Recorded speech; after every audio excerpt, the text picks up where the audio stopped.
দ্বিতীয় দিনে পা দিল পঞ্চম এপিজে কলকাতা লিটারেরি ফেস্ট। এদিন উপস্থিত ছিলেন শরদিয়া উস্তাদ আমজাদ আলী খান।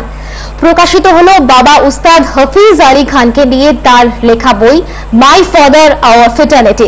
উস্তাদজি জীবনে নানা দিক চিনিয়ে দেওয়ার পাশাপাশি এই বইয়ের মাধ্যমে আমজাদ সাহেব তুলে ধরেছেন 20 শতকের ভারতীয় ধ্রুপদী সঙ্গীতের পরিবেশকেও।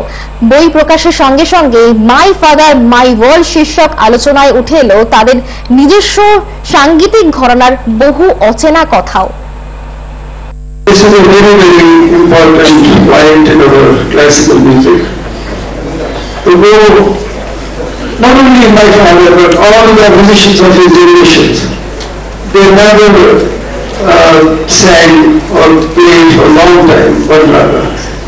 And eventually most of the great musicians, they became famous because of the 78 RPM recordings that was only for 3 minutes.